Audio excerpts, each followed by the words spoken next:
Bank में पैसा जमा करे, इसकी व्यवस्था कर दे। और आदरणीय सभापति जी, इस बजट सत्र के लिए तो गर्व की बात है कि बजट सत्र का प्रारंभ महिला राष्ट्रपति के द्वारा होता है और बजट सत्र का विधिवत प्रारंभ महिला वित्त मंत्री के बजट में होता है। देश में ऐसा संयोग पहले कभी नहीं आया जो आज आया है और हमारा तो प्रयास रहेगा कि ऐसे शुभ अवसर आगे भी देखने को मिले।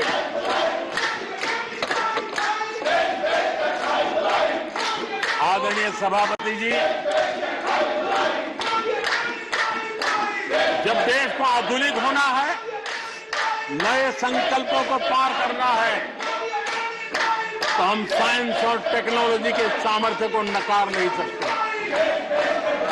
साइंस और टेक्नोलॉजी के महत्व को हमारी सरकार भली भांति समझती है, लेकिन हम टुकड़ों में नहीं सोचते, हम टोकनिज्म में नहीं सोचते हैं।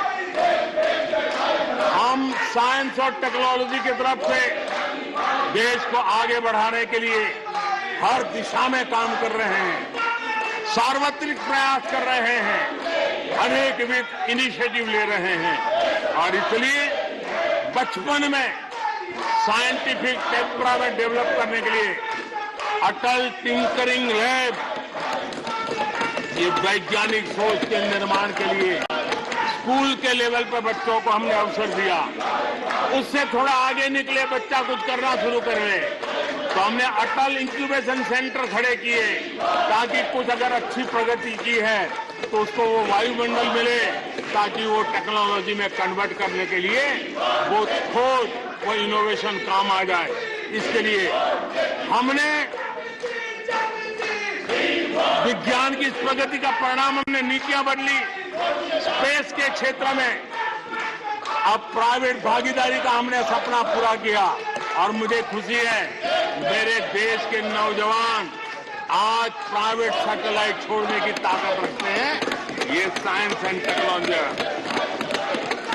आज स्टार्टअप की दुनिया जो मूलतः साइंस और टेक्नोलॉजी से जुड़ी हुई है, उसमें यूनिकॉर्न की संख्या में आज हम दुनिया में तीसरे नंबर पर पहुंच गए हैं।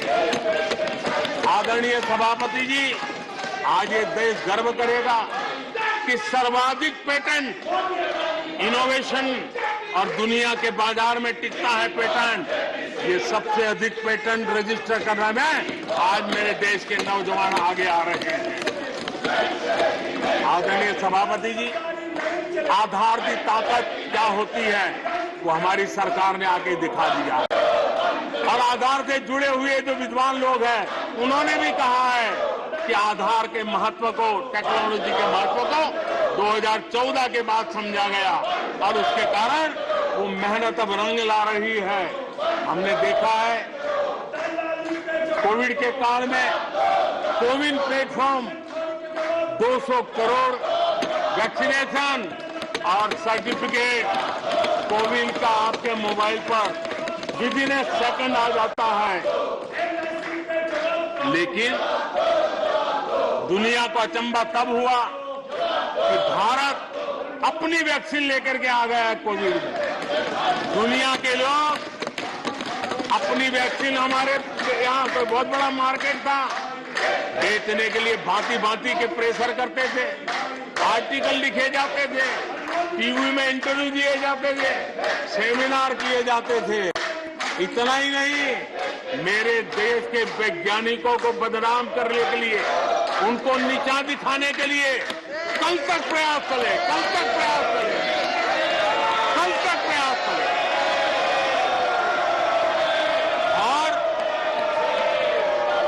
मेरे ही देश के वैज्ञानिकों ने आज दुनिया में जिसको स्वीकृति मिली है इसी वैक्सीन से, मेरे देशवासियों का ही नहीं 150 देशों के लोगों की आवश्यकता को पूरी किया जाएगा। ये विज्ञान के विरोधी लोग, ये टेक्नोलॉजी के विरोधी लोग,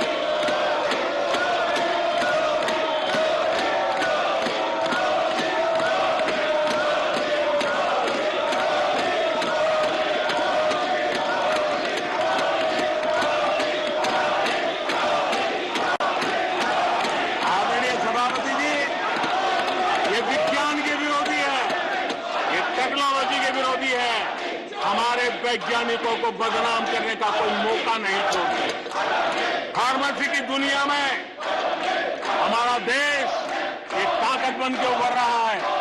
दुनिया की फार्मेसी का हब बन रहा है।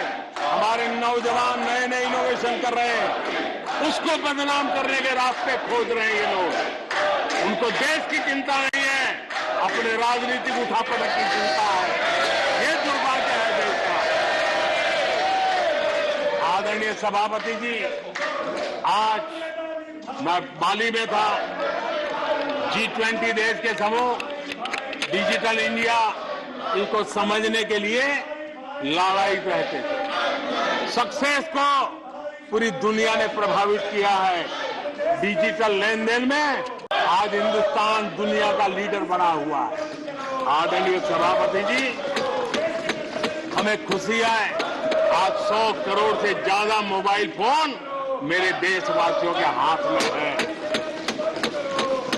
आदरणीय सभापति जी, एक समय था हम मोबाइल इंपोर्ट करते थे। आज गर्व है मेरा देश मोबाइल एक्सपोर्ट कर रहा है। 5G हो, AI हो, IoT हो, उस तकनीक को आज देश बहुत तेज गति से अपना रहा है, उसका विस्तार कर रहा है। ड्रोन, इसका इस्तेमाल सामान्य जीवन में हो, सामान्य नागरिक की भलाई हो। हमने पॉलिसी में वो बदलाव किया और दवाइयां दूर सुदूर इलाकों में ड्रोन से पहुंचाने का काम आज मेरे देश में हो रहा है। साइंस और टेक्नोलॉजी के महत्व को आज खेत में मेरा किसान ड्रोन की ट्रेनिंग लेकर के खेती में ड्रोन का क्या उपयोग हो, आज मेरे गांव में दिखाई दे रहा है। जियो स्पेशल सेक्टर में हमने दरवाजे खोल दिए। ड्रोन के लिए एक पूरा नया विकास का विस्तार करने का अवसर हमने कर दिया। आज देश में यूएन जैसे लोग चर्चा करते हैं कि दुनिया में लोगों के पास अपने पास जमीन के घर के मालिकाना हक नहीं है। यूएन की चिंता है दुनिया। भारत ने ड्रोन की मदद से, स्वामित्व योजना से गांव में, घरों में उसका नक्शा और मालिकी हक देने का काम किया है।